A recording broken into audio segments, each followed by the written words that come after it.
who are here this morning, and welcome to everyone who's going to be listening in on the recording. We have a lot of questions today, really good ones.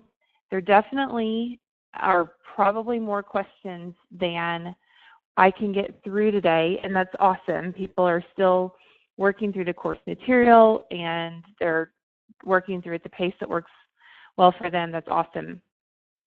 Since this was the first round of the course, one thing that I definitely didn't anticipate, or actually there were two things that we learned. I'll just pass those along. You guys can benefit from those as well in case you're thinking about launching an e-course.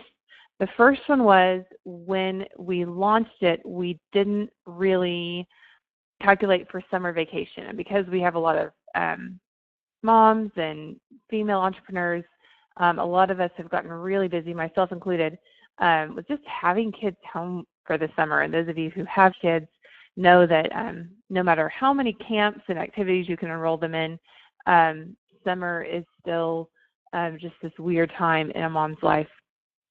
Then the other thing that we got some excellent feedback on was that Module 3 was so dense and so chock full of material. There are a lot of people that really felt like their pace through the course slowed down on that. So those are two things that we are really looking forward to reevaluating and improving in the next round of the course. So I'm really excited. We decided this past week that we're going to relaunch this in September. So for anyone listening who wants a fresh start, we're going to let you guys know how to participate in that again if you want to walk through it again or walk through really the 2.0 version. So we're making a lot of changes and everything. So anyway, there's just a little course update. Our plan for today is I'm going to answer some questions that were submitted. Those of you who are on the call, if you have a question you want to ask live, we can see about answering that as well. And we will also do 3 website critiques or reviews. I don't like calling them critiques. It sounds much nicer to call them reviews. And for those of you who are on the call who actually kind of want to chime in with your insights on those as well, I'll welcome you guys to do that. That would be a great value for those people that have submitted for that. So I will jump into some of these questions, and I'll kind of be watching the chat box to see if there's anything else. I'll just start at the top. We have a question about how to use a retainer in your business, so a financial or a payment retainer, which is something that lawyers and graphic designers typically use.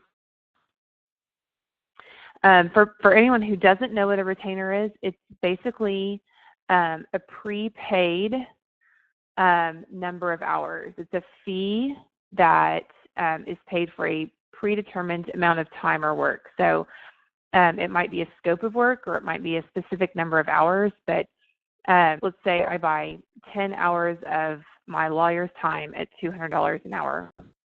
I'm going to write her a check for $2,000 at the beginning of the month or at the beginning of the retainer period, and then she will use those hours up.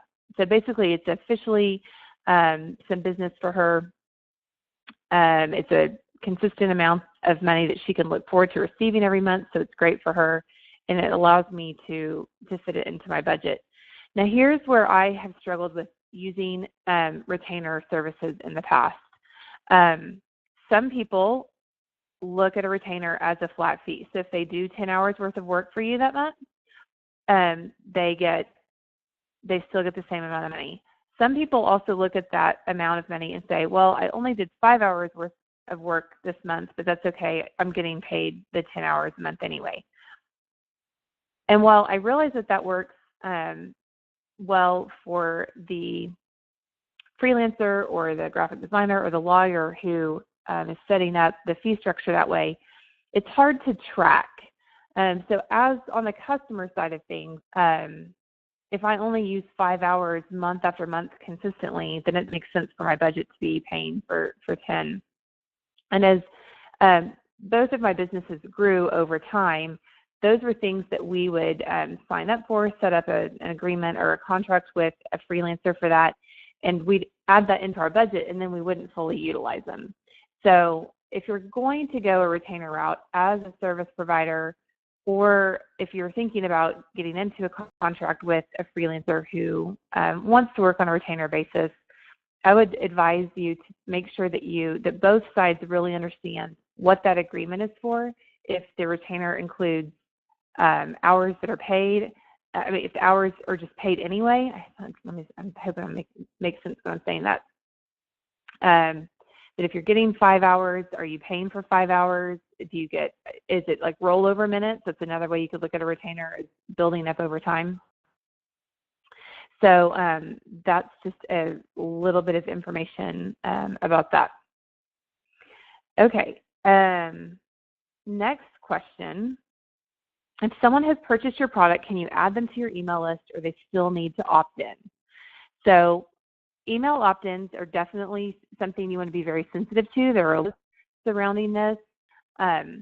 Technically, you're not supposed to automatically add them, but there is what I try to do with people who purchased from us is just clearly communicate that they will be receiving emails. So if you're selling on Etsy, that might be included in a product description. If you can't download emails from Etsy, I actually don't even think you're supposed to really use them. And we've never done that. We've never gone and pulled email addresses off. But if you end up in email communications with a client or customer over the course of the purchase or the transaction, it's definitely fine for you to say, do you want me to add you to my list so that you can stay up to date with this information? Or you could also send them a link to sign up, and that's something that you can include in confirmation email, in shipping email. So definitely get your a basic email opt-in page set up, and don't be afraid to send that to people throughout the course of your communications with them. Then anytime anyone does sign up, you need to make sure that they get an email that says you just signed up, and here's what you can expect to receive from us in the future. Just think about it like you're making a relationship with your friend. You're really not trying to grow your list or just get more people to be numbers on your list.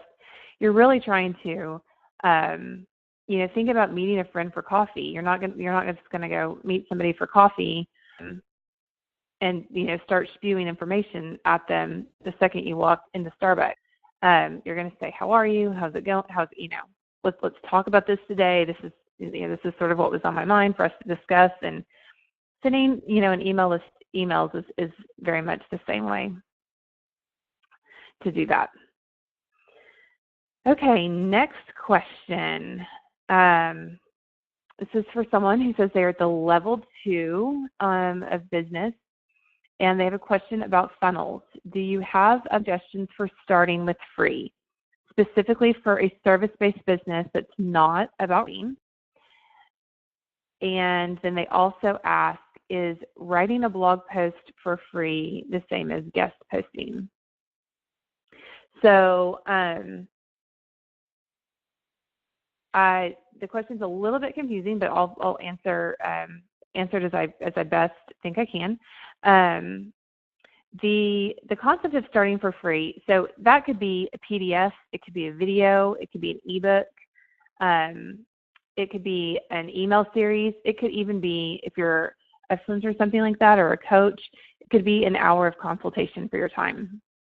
And if you're just starting your business out, that's a great way to get started. If your business is in later stages, your time is probably going to be valued at a more premium level, and you're not going to want to necessarily give away an hour of time. But if you're starting out, that's a great way to do that. It's also relationships with potential clients, and anytime you build a relationship with someone, they're more likely to spread a word of mouth referral, which in today's day and age of digital everything is still a really valuable endorsement for your business and your brand. So starting for free, again, that could be some kind of PDF. It could be the top 10 tips on how to write a blog post, or if you are a nutrition coach, it could be 7 things you didn't know are harming your diet. It could be something that gives people more information, or it could be something that steers people away from a pain point, which is always a good thing to think about in your business. What pain points are you helping your customers and your audience avoid? And so think about, when you're trying to think about something to create for free, think about that. The second part of that question was, is writing a blog post for free the same as guest posting? And yes, unless you are a copywriter or a ghostwriter, in which case you would not blog or write under your name. You would be basically writing for someone else, and therefore, getting paid for that. Then yes, writing the blog post for free would be guest posting. The great thing about guest posting, and we haven't talked a lot about this in the course, it's not something I do regularly, but I do think it's a great practice, especially for people starting out trying to build traffic to their website and get more attention on their website, is including a couple of links in your guest post. So literally just being strategic and thinking about the things that you offer and how you can tie those messages in with the audience of the person's blog you're guest posting on. So an example of this might be, let's say you're a life coach and you are going to be guest blogging on a nutrition coach's website. As a life coach, you're going to want to get your message out there that you help people, let's just say, find their purpose and live their true calling. The people reading that nutrition blog are going to be interested in, they're interested in healthy living, but they're reading that blog because they might be more interested in eating healthy. So you're going to want to figure out how to loosely connect those two messages. And this is not a rocket science thing. It's simply drawing a line between two subjects and telling the audience how they connect. So you might say, when you eat healthy, using the recipes on this nutrition guide site, it's a lot easier for your brain to find clarity. And anytime you can find clarity, it's easier for you to understand what your purpose is and to make better decisions about life every single morning. You can find more about that on my website, link here. And if you can do that about 3 different times in a guest post, it's going to provide some SEO value for your site because it's going to be providing links back to your site, which is an important part of SEO. And it's also going to be helping get your message across and broadening your audience to the people that want to, just from the nutritionist blog to your life coaching blog. So that's just a general example for that. Okay, next question. This is a business levels question. What do you suggest for a business that is a mix of levels 1, 2, and 3? Example, foundations and systems are not fully in place or are not running smoothly yet. Expenses are still very minimal. That's always good. Charging what you're worth and reaching a point of needing additional help. But revenue has not quite reached the level 3 range of normal, but it's well beyond 1 or 2. So great question. I would say for someone in this position that this is a great opportunity to really solidify those systems. So one thing that you could do is look at the 7 systems and figure out how you're going to manage each of those every month. Are you going to take one day a month system and really focus on that? Are you going to take a couple days each week and gradually work through each system? Decide what works for you, but literally growing your business is nothing more than sitting down and going through those 7 systems on a consistent basis. And it might be that you only look at a system for 5 minutes one month. It doesn't really matter how long you look at it. What matters is that you do look at it and you keep the growth strategy in mind. If you look at each system 12 times a year, you're going to be in a different spot. Your business is going to grow. It's going to be in a different spot next year than it is this year. You really can't avoid looking at any of those things and expect your business to grow, though. And that's one thing that I think as creative entrepreneurs, we fall into thinking that we don't want to look at financial stuff or we don't want to do administrative things. These are things that you almost just have to build in the discipline of doing them. So for the person that's asking this question, I would say spend some time creating a plan for every month for how you're going to look at each of those systems, and maybe even sitting down and brainstorming something that you can do every month for each of those systems. And then the other thing that I would say is it just takes time. It's really easy to fly through levels 1 and 2 because a lot of what levels 1 and 2 contain are one-time tasks. You can get past level 1 or 2 in 6 months or less, but moving to level 3, growing within level 3, and then making the jump from 3 to 4 is where a lot of people get stuck. Thing caution people to avoid is don't try to speed through level 3. It's gonna slow down, and you're not gonna be able to jump straight to level 4 simply because a lot of business is learning the disciplines of the 7 systems and consistently implementing them over time. Making the jump from 3 to 4, I know this wasn't part of the question, but sometimes the jump from 3 to 4 requires an investment in additional capital. So that might mean that you have to hire somebody. It might mean that you need to do something financially, like get a line of credit or go into a little bit more debt. And that's also hard for entrepreneurs who bootstrapped a business so far, or maybe they've used their business to help get them out of debt, and to think about going into debt to jump from levels 3 to 4 is really challenging. And I would actually caution people against making that jump. But it's not going into debt. It's not a jump that I would be comfortable personally making. I know that it's possible to do it without making a jump. So have enough colleagues and peers, women I've worked with over the years, who have strategically made the jump from 3 to 4 with some strategic financial planning. So that's definitely something that you would want to talk to a CPA about and get some advice about before making that jump, but just something to think about on that. Okay, next question. I love this one. What do you suggest for a business whose vision is to remain small, independent, and personal, where the goal is not to reach a point where the business has multiple employees and reaches 6 to 7 figures in revenue? The business would have a team of contractors and freelancers that are hired as needed, the same with CPA and attorney type help. So this is a great question. It sounds like what the person is asking or saying is that they don't want to reach 6 figures in revenue. They want to stay small and personal. And on this, this is how I would look at it. So if you don't want to reach 6 figures, the largest amount of sales you would want to do would be $99,000. So I'm going to use $100,000 so I can do some easy math here. You're going to pay taxes because you're making money.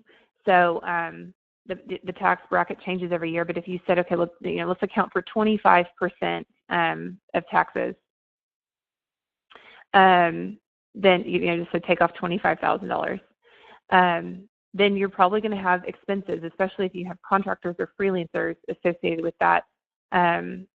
Depending on what that looks like, you might pay your contractor and freelancer team between another $25,000 and $50,000. So subtract those expenses. You're likely down to $25,000. We had $100,000 in gross sales. We took off 25% for taxes. We're taking off another 50% for expenses and contractors. that leaves you with $25,000 left over. So not wanting to hit 7 figures is actually it's actually not something I would personally want to do, and I would encourage anyone to in starting the business who's thinking they just want it to stay small to think about it from that standpoint. Capping, being a self-employed person or an entrepreneur and capping your income, or saying I don't want to do over $100,000 in revenue, is going to be really dangerous because just general math right there told us that was going to give you $25,000 a year to live on, which is less than a college graduate I think would hope to make coming out of college. I think depending on what city you're living in, I have a college graduate would hope to make around 35 or 40 at least, depending on the degree. So I realize that talking about money can be a real turnoff to some people. So also realize that when we're talking about 6 and 7 figures in revenue, a lot of times you need to think about, are we talking about net or gross? So gross is the total amount of sales that you're doing. Net is the amount of sales that you're doing after expenses. And then to take it even a step further, I take taxes out of that. So when I'm looking at, there's not, it's called after-tax cash flow, a net number. What is my net income after taxes? And if I look at the number of hours per week I work, and as an entrepreneur, I probably work more than someone who had a full-time job. I have more freedom, so I'm happy with that, happy to make that trade-off. Take the hours you work per week and divide it by your after-tax cash flow, or your after-tax, your final income number, and just look at what you're making per hour and make sure that works with your lifestyle. If it works, awesome. But I would encourage anyone asking this question to look at that after-tax cash flow number, that net income, to figure out what their gross income might need to be. And it probably is going to be, just realistically, I would say that if you're really running the numbers on it, you're going to want to do you're going to want a business that at least hits some decent 6-figure stuff. And I don't think it's hard to do that. So I'm happy to answer more questions on that if anyone wants to follow up. Okay.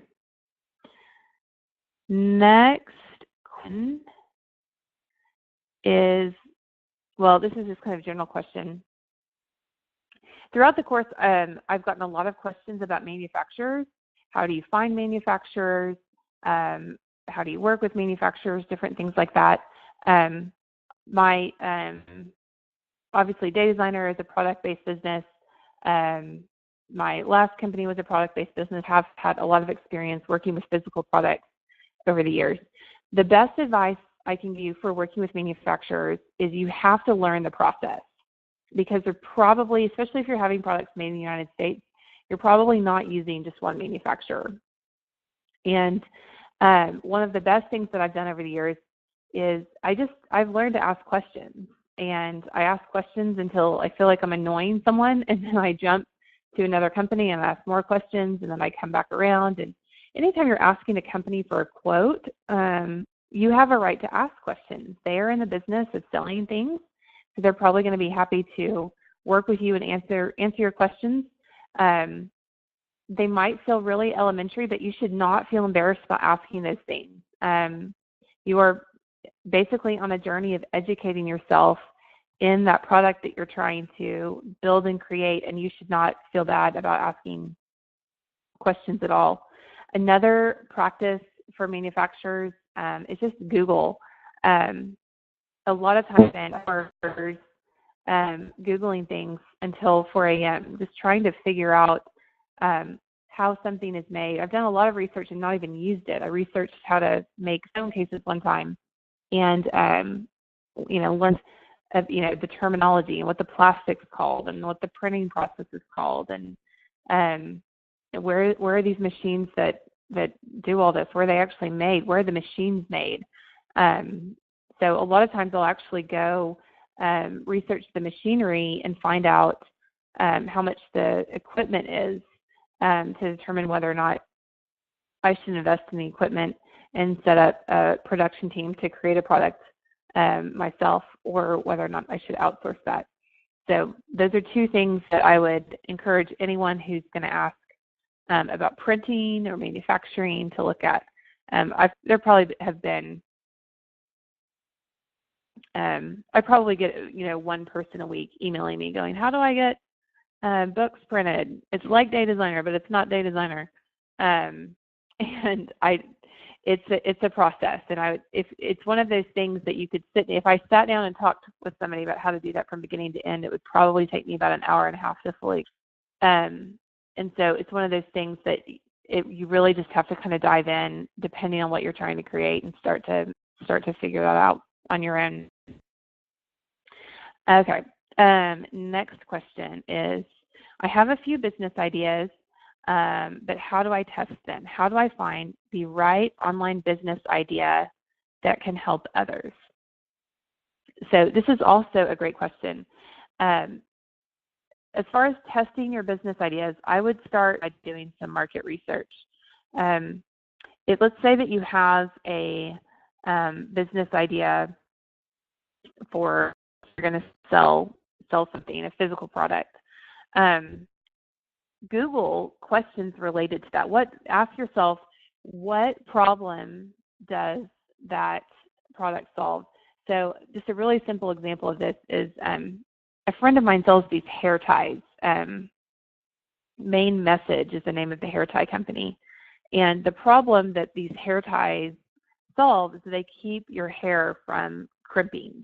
When you put your hair in one of these hair ties, you don't get a line on your hair like you do with a rubber band. And so the problem that solves is weird crimped hair from a ponytail. And I would literally ask myself, okay, what problem does my widget solve? And I would go Google that.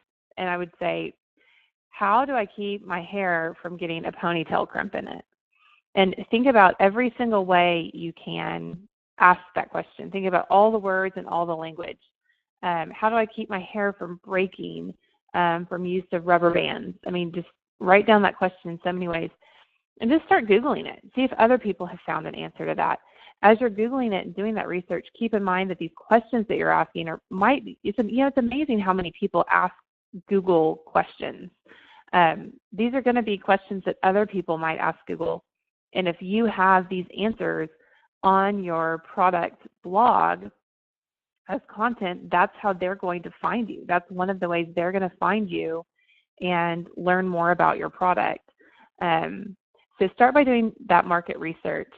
The next thing is see if there's a response to the product or service when you talk about it online.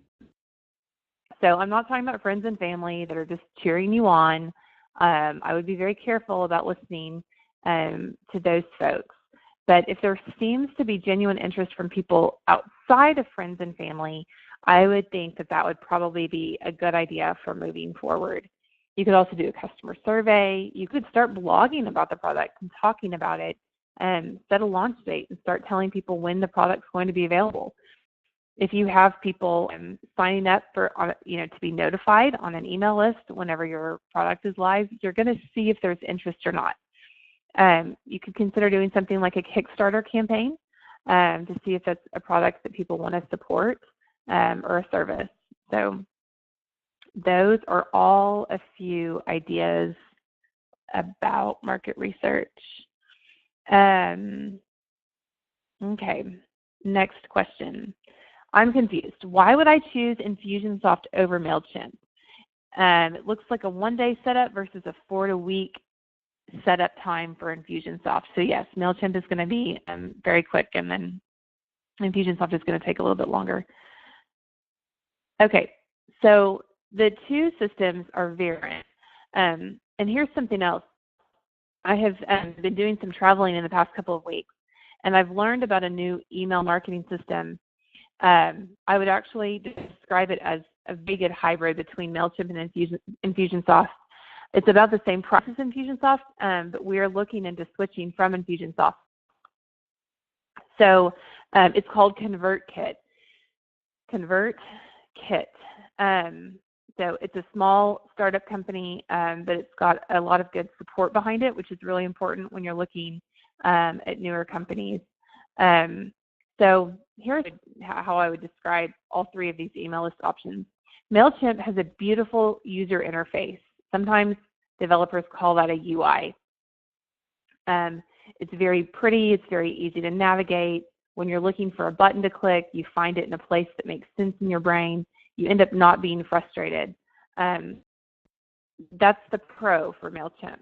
Also, you can start for free and then grow your user base over time into a paid account. That's also a pro for MailChimp, especially for people that are starting out. Cons for MailChimp are that they don't have this thing called automated marketing. And another con for MailChimp is that they're duplicate contacts. With the way they store the email addresses in there, let's say you have a list for a product that you sell and then you have a list for a service that you sell. If someone is on both lists, you're going to be paying for 2 email addresses instead of 1.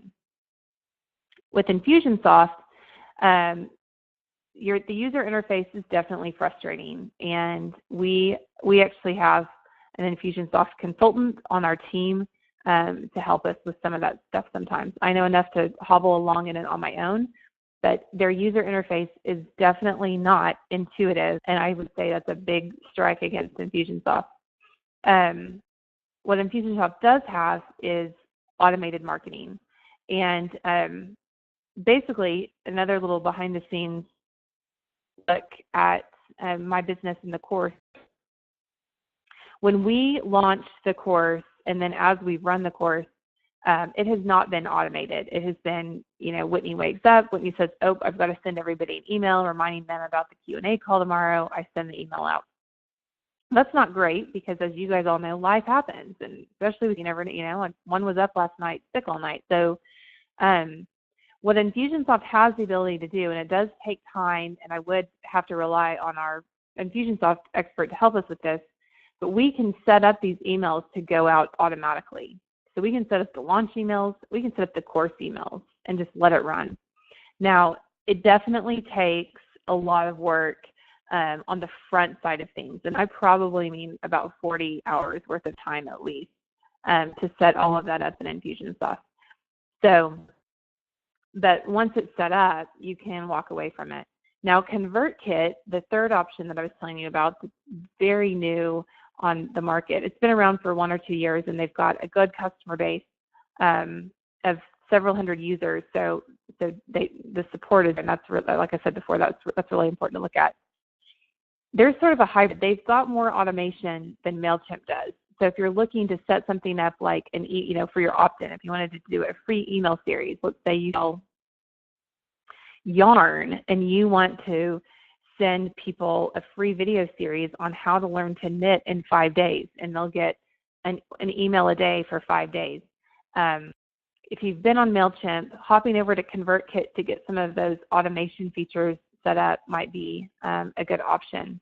I do think MailChimp's been trying to incorporate a little bit more automation, but I don't know if it's quite there yet. I don't think it would. I'm pretty sure it still wouldn't work for our needs. Another thing that Infusionsoft has that neither MailChimp nor ConvertKit has is what's something people call a CRM, which stands for Customer Relationship Management. And that component, even something more advanced that we currently use, but basically a customer relationship management system would include the ability maybe salespeople to get on there and even say, oh, look at this customer, and they've expressed interest in this product or this service, and we're going to call them, and we're going to gauge their interest. And so it would almost become something a little bit like Salesforce at that point in time, which is a little bit more of a business-to-business tool, and definitely sort of outside the realm of creative entrepreneurship, I would say. I hope I did not confuse you guys on that. The third email from Lisa was called ConvertKit. So like conversion and then a kit, K-I-T. You guys have sweet comments. Thank you so much. There you go. Thank you, Julie. Okay. So I'm going to do maybe one or two more of the questions on this list, and then I'm going to jump to these website reviews. Someone asks, are the 3 marketing messages on the Module 3 System 4 worksheet different than the positioning statements in Module 4? Yes, they're different, but they're very similar, and the same language might be in each. Sometimes on the communications thing, you feel like you're saying the same thing in different ways, but it's really important to just lean into that process because it actually does add clarity. You'd be surprised. I even noticed in conversations when people are asking me questions that I'll rely on different messaging, and it's tweaked. It's similar but different. One thing to look at on this is that the marketing messages will be used externally, and your brand positioning statement is probably not something you're ever going to say to people. You might, maybe in a pitch, but your brand positioning statement is going to be used for internal communications, making sure your team understands what your business is about and the value that you provide. Whereas these 3 marketing messages that you're looking for are going to be more sound bites that you talk about to your audience on social media and things like that. Okay, so the last question I'll do is, wait, there's a couple more questions you guys have asked. How easy will it be to switch from MailChimp to ConvertKit? So the support at ConvertKit is really good. It's a small company, so if you're having trouble making a switch, I talked to the founder this past week, and he actually said if we wanted to convert, he'd help us convert, move over there. So I think it would be a pretty seamless integration, and if you hit any hiccups, the good news is you've got their help to switch out. Lisa says, any suggestions on how to roll out new branding? My logo, Twitter, and Facebook pages are finished, but my site won't be ready for a few months.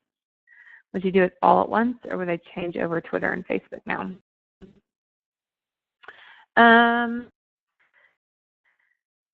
That's a tough question. You could go either direction. I would actually say leave it right now and then draw a line in the sand, set a deadline for having that site done, and really push it. Like, tell people when it's going to go live, and then just bug the heck out of your web developer to make sure they're on track for meeting that deadline. So I would wait a little bit on that. Okay, I'm going to try to share my screen.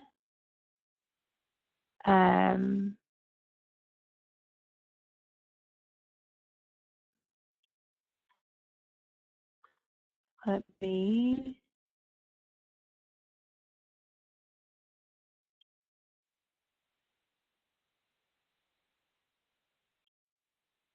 We're going to try to do this. Okay. You guys can see the screen. Let's move over to,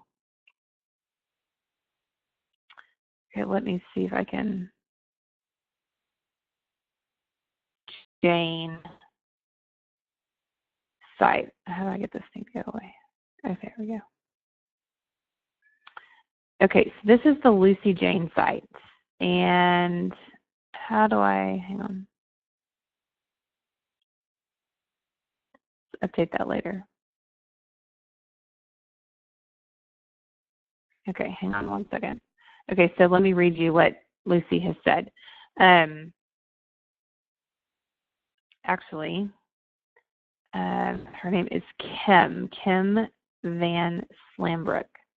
Okay, so Kim says her business, Lucy Jane Totes, is on level 3, publish, which usually means systems need to be refined a little bit more.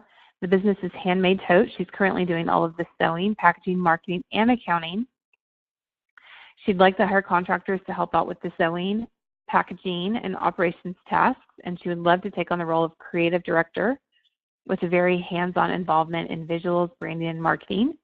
She would also like to spend more time developing new products or new fabric combinations. The 5-year vision is to no longer operate the business out of the house, but have another studio area and be able to have a core team of people to ensure that all areas of the business are operating smoothly. Her current problem is lack of time. She says if she gets a lot of orders, she's not able to stay on top of marketing, social media, and planning new products. If she's focused on those items, then she's falling behind in orders. This all points to needing to hire help, but she's extremely nervous to hire help, which we can all understand. It sounds very overwhelming, so she keeps just staying where she is. The other problem is finding customers and really good social media. Most of the people that find her from Etsy, and she would like to be more in control of finding the customers instead of feeling like customers are finding her. She struggles most of all with getting lost in the details instead of seeing the big picture. She says she is still very confused with customers and followers. For instance, she says, I can have a great newsletter campaign, but if my newsletter numbers are not growing, it doesn't have a big impact. Okay, so let's go back to her website. Here we go.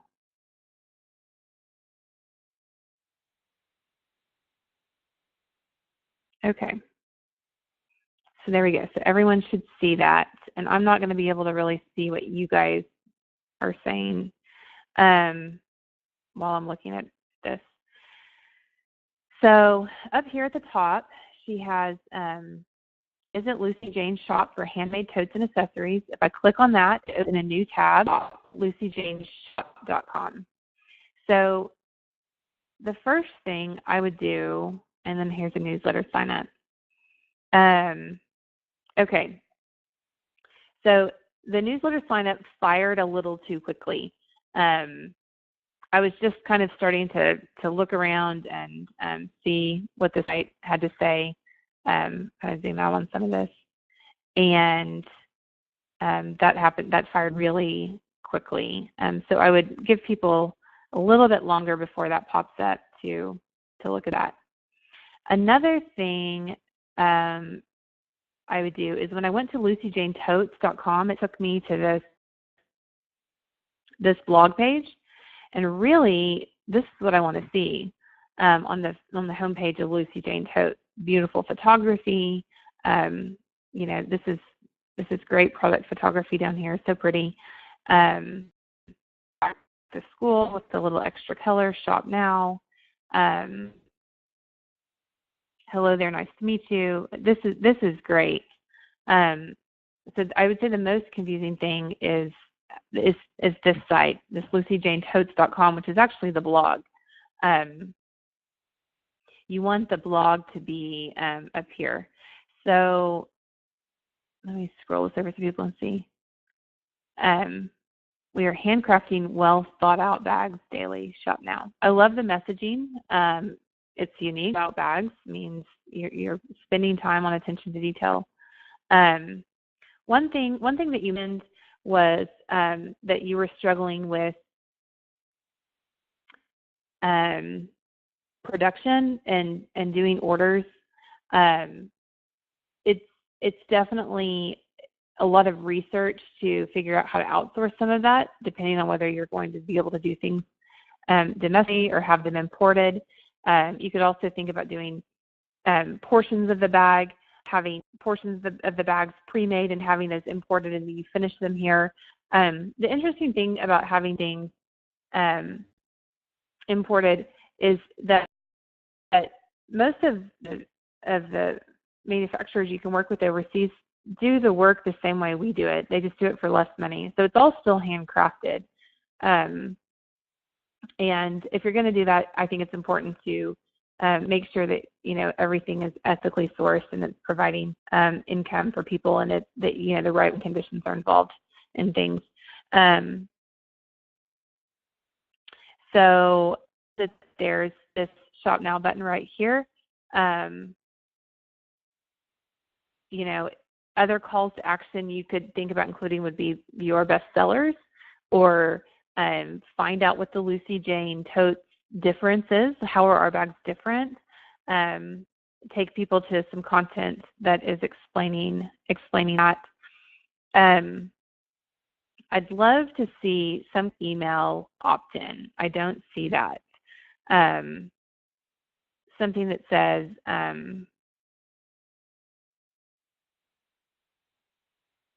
mean, this is where the brainstorm needs to come in. You know, download our PDF information sheet on what makes Lucy Jane totes different. You know, figure out how to stock it. And you give somebody instructions on how to stock a diaper bag and how to stock a makeup bag and how to stock a handbag and how to stock a work bag, different things that they're going to need. So provide them a resource that's going to help them not only use a bag better in their own lives, whether it's a Lucy Jane tote or not, but it's also going to help them familiarize themselves with your brand so they're going to be more comfortable and ready to buy. So there is just a little bit of feedback on that. Okay, I'm going to stop sharing again, and I'm going to check on you guys over here, make sure I don't.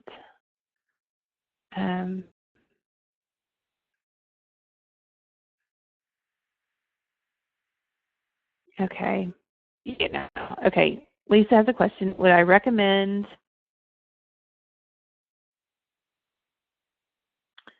having a sign up for a newsletter and receive a coupon on homepage or a pop-up over homepage?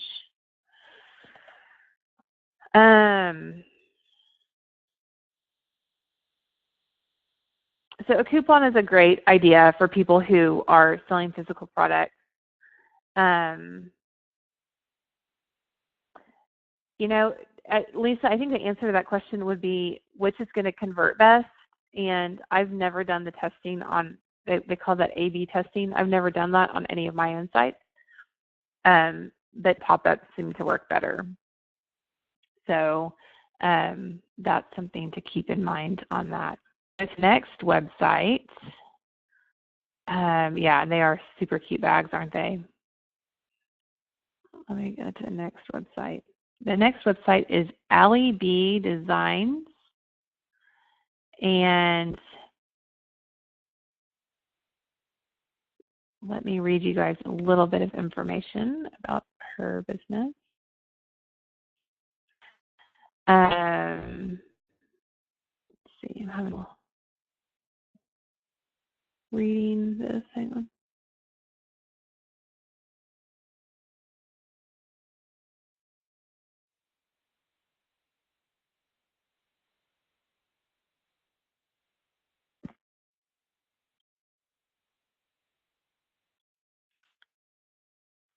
Allie B Designs, and Allie B Designs is run by Alicia. So Alicia says she is in level 3, the published level of business. She says she's been in the transition of going from a studio for appointments to working solely online, which is great, easy to do if you are focused on it. I love my local business, but I was limited on pricing and growth opportunities. Very smart of you to realize that, Alicia. She now has a 7-month-old baby boy and has only has part-time daycare, which is great. That's definitely what we've done as well. And she would love to, well, she would love the business to grow. She would like, while I would love my business to grow, I would take him to daycare full-time if the opportunity presented itself. Okay. She says that what she feels like is holding her back is that making the shift and getting it all out there. I've always done local advertising and am a little overwhelmed with the fear of a relaunch. She's purchased a wedding collection from a vendor and is slowly working on adding her own designs to that collection.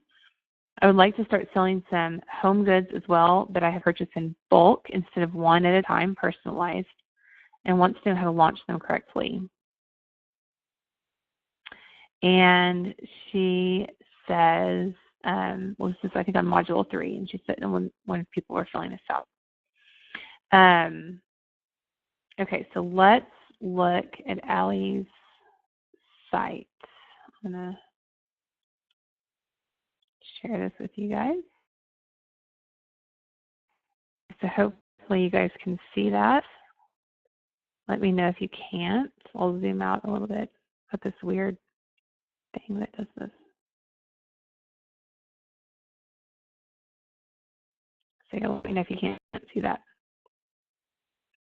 So Allie B Designs. So it's cute, you know. I like pink and stripes. I think everybody knows that.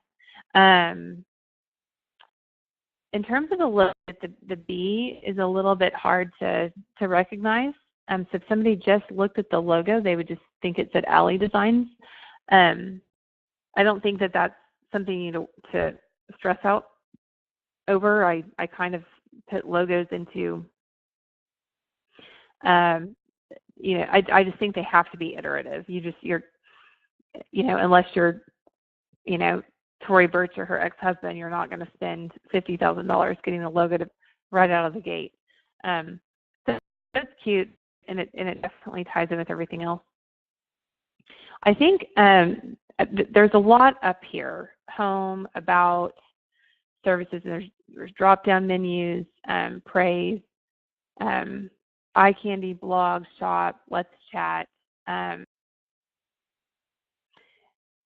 You know, I'd like to see some of this cleaned up and just a little bit stronger focus. Instead of having a button that says home, most of the time people can just click on a logo and go home. There's also a lot of drop-down menu. So something that you could look at is look at your Google Analytics and see what the most highly trafficked areas of your site were, and think about putting those buttons at the top. So on the About, they might just want to meet Allie. And you could put the FAQs and the pricing down at the bottom of your website. So I'd love to see a footer down here that just has links to things like FAQs and pricing, so that when you click on About, you go to just Allie. So that's another thing. I just clicked on About, and it didn't take me. Just clicking on About was sort of a dead link. So I'd love to be able to click on that and just see this page about Meet Allie.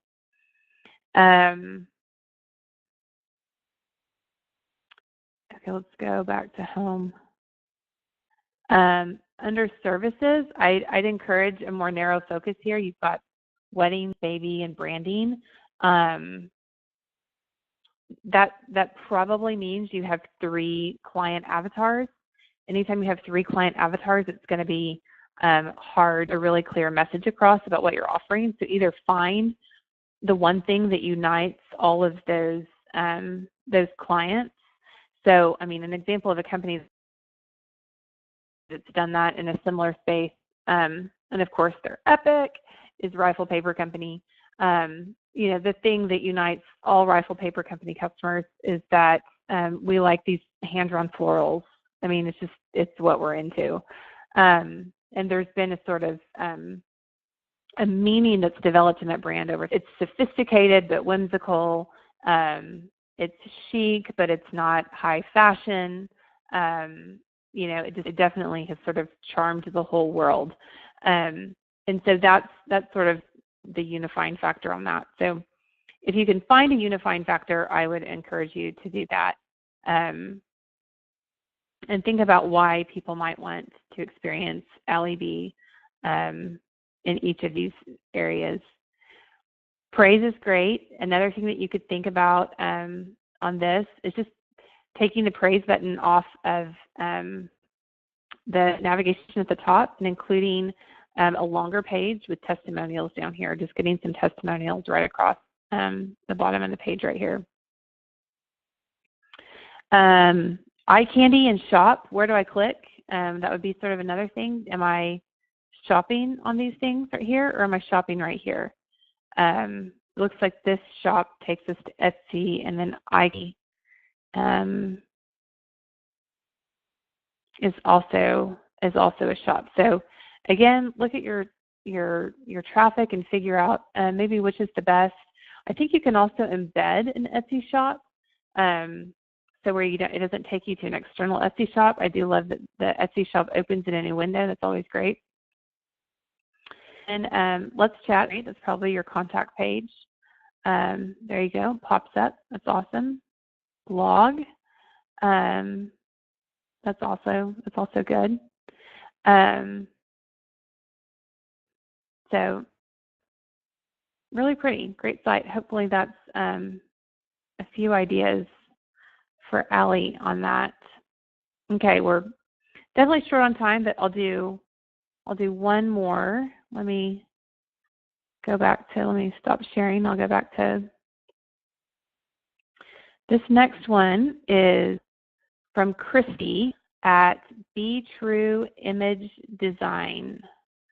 BeTrueImageDesign.com. She says she is also on level 3. She wants to be the go-to photography studio for babies in our area. Love that specific niche. That's awesome. I am also starting up another division of our brand to focus on beauty portraits for women and want to be known for empowering women and bringing out their inner beauty.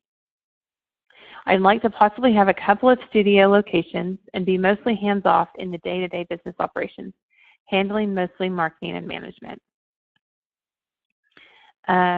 She says a struggle that she has is she feels like she has too many ideas and too much to do, but too little time and money. Fears of hiring employees and not having work them or struggling to pay them. On that, I would definitely encourage you, don't grow until you have a waiting list. I mean, that's one thing. You don't go get a studio before you need to be turning clients away before and you need to have a waiting list before you make that jump.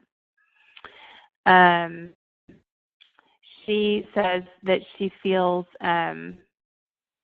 like she's struggling with 2 other areas, having the time to create the systems and processes and giving up control over some of the areas that I need to delegate. And then also, she feels like she has a strong brand, but for an introvert, it's difficult for me to put my message out there. I hear you, and I get it. So let's go look at Christy's site.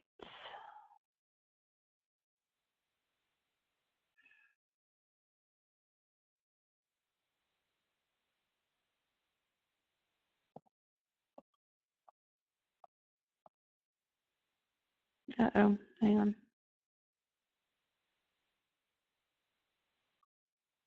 Okay, let's see. Let me zoom out here.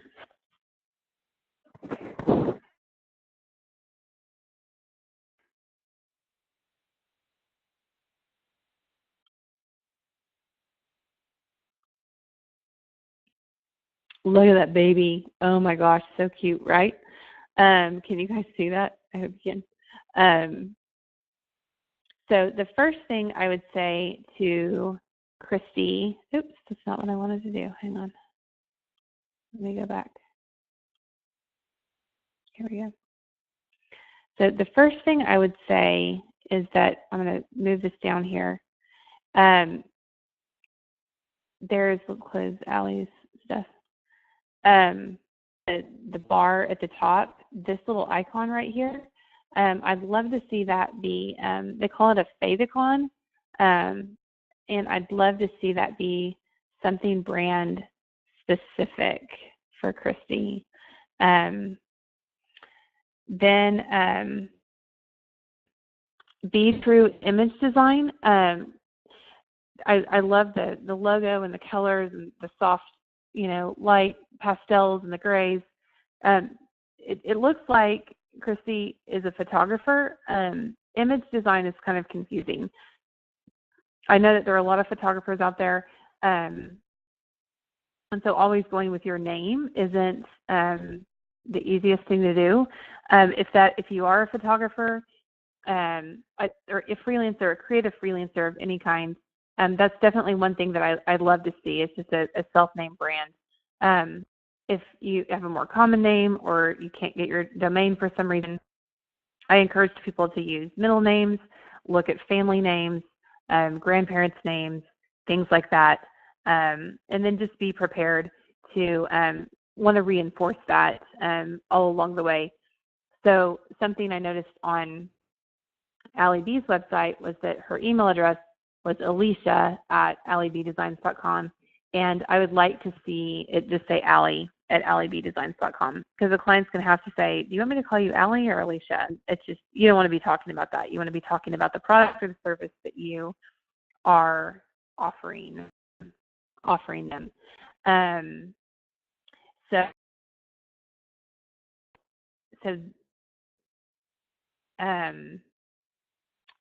this, I'm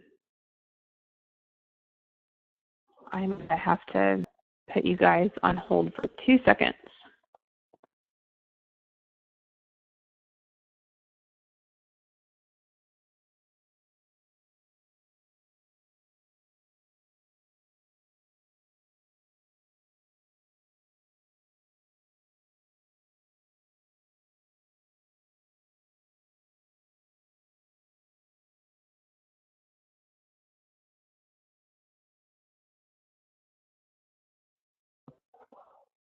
Okay, so I'd like to see something more specific on the name here. I'd love to see a call to action on this website. I'd love to see what does she want me to do? Does she want me to, Christy, if you're listening, do you want me to book you? Do you want me to get more information before I book you? Do you want me to learn about your process? Start the process today. So these are calls to action. If you want me to inquire, I'd love to see some kind of highlight around this button. I know it's really popular to put social media icons on things. My philosophy on those is changing a little bit, because when those are right there, basically what you're saying is, don't worry about inquiring, but why don't you come follow me on Facebook or Pinterest? I'd like to see it at the bottom of a website. So basically, it would say, down here at the very bottom, you wouldn't say it like this, but basically the concept is, if you're not ready to inquire, follow us here. To have that be kind of like a last option if they get all the way to the bottom. So I'd love to see more clarity around that. Kind of the same things we talked about on Allie's site, on the about. Do we really need 3 pages for this, or can we get it on one? Let's simplify and consolidate. Portfolio. Definitely, I would say this needs to align with your mission. And then the questionnaire, you told us you wanted to be baby photographer and focus on making women feel beautiful, which is definitely something that you can do with maternity sessions and newborn sessions. If it doesn't align, the mission to help women feel beautiful doesn't align with the baby and the child and family stuff. I would say, figure out how to tie that message into the portfolio, or just drop those. Information. I would say, like, what's the real call to action on this? Why is this important information? If it's newborn info, that's probably something that's part of your client process. You're going to send that to someone, so that doesn't need to be at the top of your website. Giving back could also be something that you include down here on the front page of your website.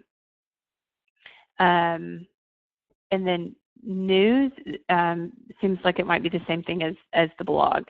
I'd put pricing at the bottom under FAQs, and then inquire would probably be your call to action that you have. Another thing that photographers I don't do very often, and I think it's important, is, where do you operate? What part of the country are you in? Where are you local to?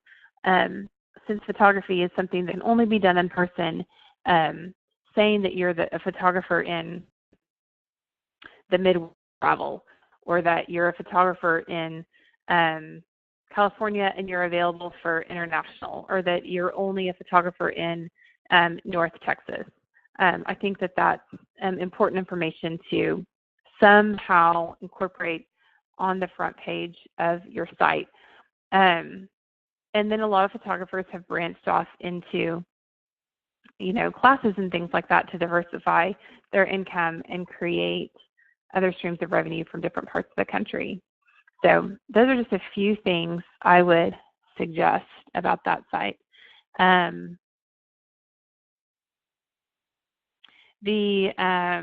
Okay, so Karina asked a question. What is best for email signatures? Mine seems to be getting too long with logo, website, contact info, and social media links. Some folks include buttons from sites where they've been featured or test versus what is excessive. So great question. And I would say that I've seen some pretty long email signatures, but I think on in terms of including you've been featured or on testimonials, you're going to want to start with what you've got, which is probably going to be blogs and things like that. And then as you work up into actual publications, you might want to list those. Don't list all of them. I do think that's excessive. I don't need to know every single, if you're a wedding photographer, I don't need to know every single wedding blog you've ever been featured on in the history of ever. Top 3, or the top blog and the top 2 magazines kind of thing. So I would leave that, like the featured into a shorter list. I don't put my logo in my email signature because I think it creates issues on some people's computers.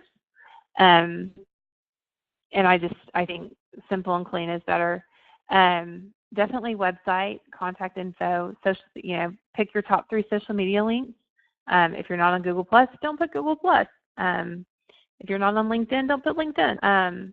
So just put where you are, and don't feel like you have to do it all. But I have seen some pretty long email signatures that definitely don't turn me off. I think as long as each of those different types of things that you mentioned doesn't get too hefty, like too much social media or too much publicity, I think you're good. Okay, so we've gone over an hour. Thank you guys for hanging in there and for joining me today. And I would just really like to encourage you. The course definitely ended up being a lot more content than we anticipated, and I think that's great because of the value that provides for you. But I don't want people to get discouraged in working through the content. So just remember that part of this is just a discipline, and that implementing these systems and processes over time are going to help your business grow and make the jump from each phase. So I'll be excited to continue to see you guys on future calls. You'll get information about course updates as we release that. You'll get an option to go through the material again and experience the course again. So don't beat yourself up now if you haven't gotten all the way through, or you feel like you've rushed through it.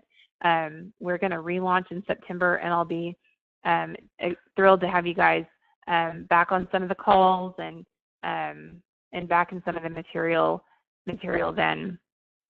So have a great day and a great rest of your week.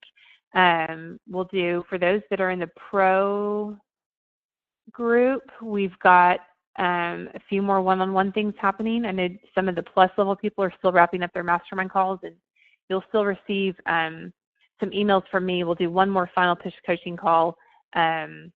Probably, I don't know when that's going to be yet, but we'll record it, and then we'll be in your inbox about that too. So thank you guys so much. Have a great day, great afternoon, and I will talk to you later. Bye.